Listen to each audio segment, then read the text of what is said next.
Hello everyone, Tom here from Smartland, and today we're going to be discussing the current state of single-family investments. There has been a diminished appeal for living in large urban areas such as New York, Chicago, and San Francisco. Many experts believe that there's going to be an increase in demand for living in the suburbs in single-family properties. In the wake of one of the largest pandemics in about a century, many urban dwellers are starting to look more into the suburbs for larger square footage. Also, when people move to the suburbs from the cities, they tend to rent, at least at first. First, let's talk about millennials. As a reminder, their ages range from the youngest being about 25 years old to the oldest being just about 40. Just like any generation, as they've gotten older, they are now longing for the American dream of living in a home with a yard. Given the uncertainty in the job market and the economy, this has led many millennials to look to rent their first house rather than buy.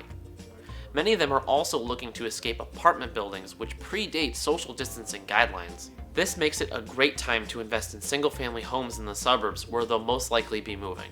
Next, let's discuss how REITs have been reporting an increased demand in single-family rentals. Executives from at least 2 REITs have reported that demand for single-family properties has not even changed during this pandemic. Many experts believe that there will be an increase in leases for single-family properties because of this pandemic. It has also been reported that buyers who were under contract to buy a house or people who have been looking for their first house have actually put it off and they're waiting until the market stabilizes again. This has led to an increase in demand for single-family rentals from people who would have been buying a house this year or next year. Some companies, like American Homes for Rent, have even announced they're planning on deploying millions of dollars in building new single-family homes just for rentals. Not only demographics, but supply also favors single-family rentals. Some reports have even recently predicted that single-family homes will outpace multifamily homes in terms of rent, their revenue, and even NOI. Occupancy levels are still faring well, and they're even predicted to continue even through this pandemic. There are very few trade-down options for someone living in a home with a mid-FICO score and a desire to live in a good school district.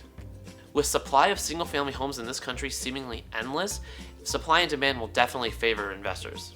The cracks in the single-family rental market seem very few and far between, so now is a great time to start your investment journey or expand your portfolio. Be sure to check out our website for more information on this topic and on other topics as well.